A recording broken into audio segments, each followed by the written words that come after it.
Hello, everybody. This is Freedom, also known as Kim. I want to welcome you to Enter-Enlightenment, episode number 4, called Which Don't Worry. So we're going to be talking a little bit about worrying today and what it does, and a couple things about how to get yourself out of the habit of worrying. Just know this, first of all, that worrying is praying in reverse. And I didn't think of that. I heard that somewhere a long time ago, and it just made so much sense to me. Because prayer is really energy and time sent out into the universe to be able to draw to you that which you really say you want. And so when we worry, what we're doing is saying we don't think we're going to get it. We think it's going to be hard. We think there's going to be trouble. We think it's nonsense. We think it's impossible. All of those things are prayers.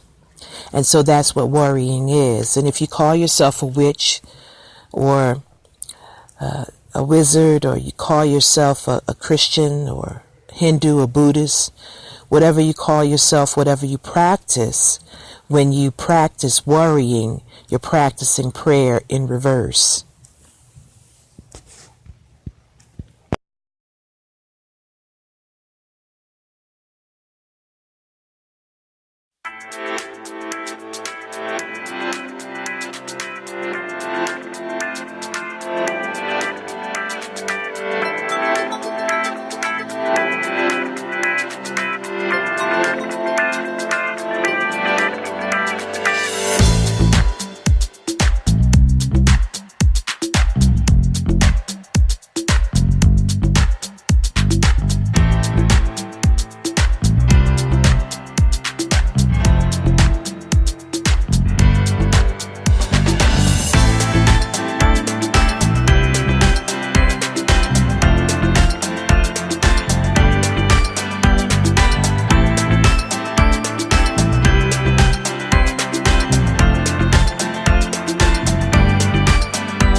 That was M. Haish. I hope I'm pronouncing that correctly as usual. The song's called Help Me. So we're talking about worrying today, or not worrying, which don't worry. So if you practice any form of spirituality or religion, I really don't see what the purpose is if eventually it does not stop you from worrying as much. As human beings, we're going to always worry about something. If it's deep enough, serious enough, we're going to feel that angst. So no one is asking you, especially not me, who used to be the biggest worrier in the world. And all worrying did for me was just made me really physically ill, and mentally unbalanced. But what I am saying is that if you practice any form of spirituality, that spirituality should work for you. You should make it work for you. If it doesn't work for you, then you should try to think about maybe altering it or changing that, because I like results. I'm a Virgo.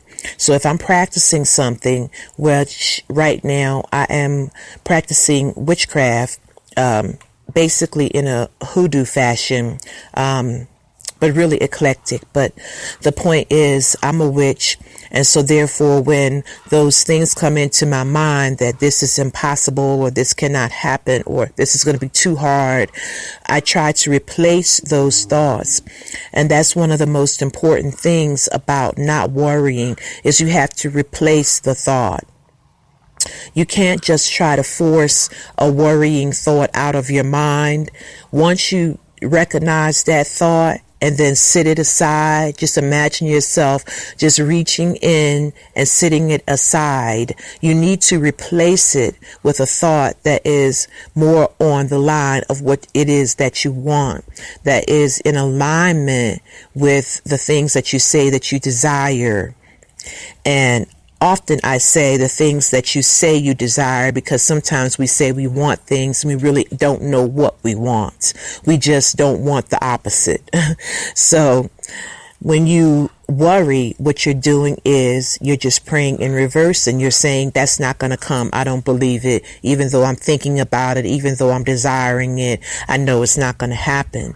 But you have to replace that thought with something, because there can't be a void there. So when the worrying comes into your heart and into your mind, and you start to feel that angst over something that you really want, immediately just reach inside yourself and sit it aside. Don't ignore it. Don't say it didn't happen. None of that. Acknowledge it, but sit it aside and replace it with a thought that says you can have the things that you really want in life. I always say this podcast is real life. I'm not in a studio. I'm on a horse ranch. So you will sometimes hear horses and you will hear dogs sometimes. And you will also hear birds, like this morning, singing their songs and doing their callings. So if you hear that, that's why. I am on a very large horse ranch here. So just enjoying the view. Anyway, think about that. Which don't worry. Pray. Don't worry. Do your affirmations. Don't worry. Whatever it is that you're practicing, do that thing. But don't worry.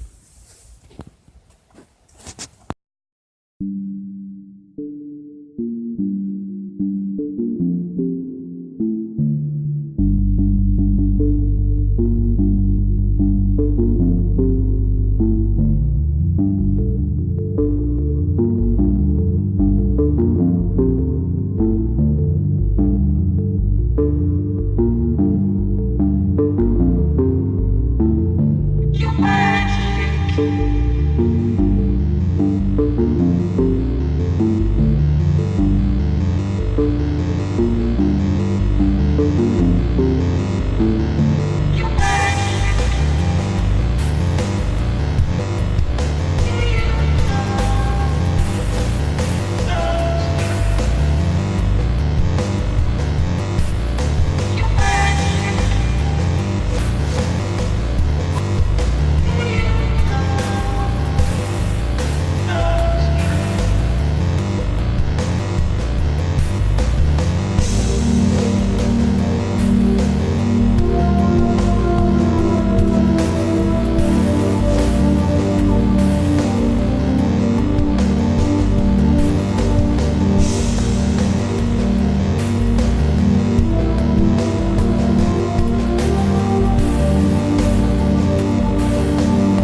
that song took a little while to start, I think.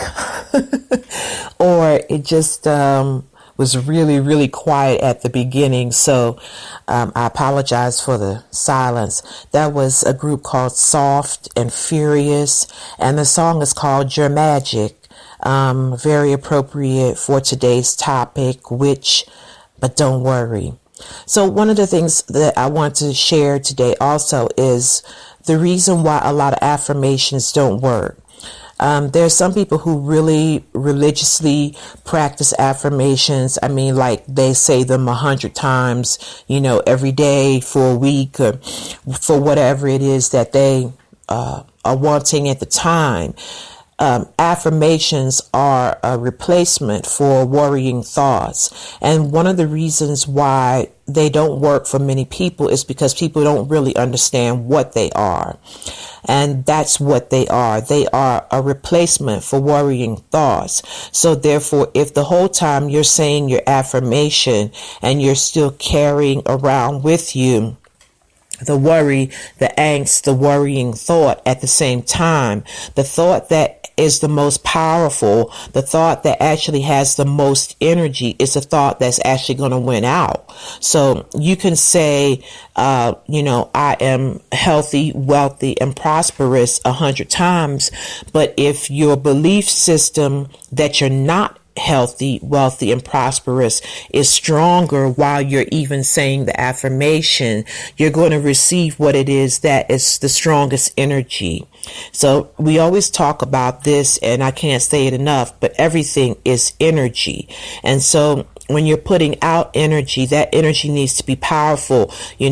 Sometimes we have to fake it until we make it. And I really believe in that we have to really, like I said, set aside the worrying thought, not ignore it, not try to pretend that it's not there, but make the energy that is put into the opposite thought, the affirmation thought, make that the most powerful energy that there is. So that's the reason why lots of times they don't work, because people will say, I said something 100 times for 5 days and, nothing changed, or I still feel the same, or I'm still worrying, or my situation has not gotten better. It's because you're still putting more energy, you're putting more power, more magic into the thought that you don't want to happen instead of the thought that you do want to happen. And so these things take work. This is about habit breaking. And as I said in the beginning of the show, that we are human. So we are always going to worry about something. If something is deep enough, if something is important enough, crucial enough, we are going to be concerned. We are going to worry. We're human. We're going to always be human no matter what we practice. But the point is to just simply have the energy of positivity be the strongest energy most of the time. We can't expect it to be that way all of the time because we are human. But let's try to break the habit. And if you do have a form of spirituality that you practice, and that form of spirituality has steps for you to take for you to not worry about something, then use them. This is what I was saying. I talk to my soul sister Andy about this all the time, that your form of spirituality should help you. It should eventually begin to transform you. It's not going to change you completely. We may not have enough time on the planet for that, but it should be transforming for you. And if it's not, then think about that. Why is not this thing that I'm practicing really transforming me? Why am I not worrying less? Why am I not praying in reverse less? I should be doing this less if I'm actually practicing my form of spirituality. So I just wanted to share that with you today. And I'm going to be playing a song in the closing called Well and Good. And I believe the group is Poddington Bear. So I hope I'm pronouncing that correctly. Anyway, I want to thank you guys. Meet me on Instagram at enter-Enlightenment podcast. And I believe I have it as enter_enlightenment underscore podcast, I believe. Just look under Kim Smith and you'll find all of my Instagrams. So thank you all for joining me, and this is Well and Good.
Oh.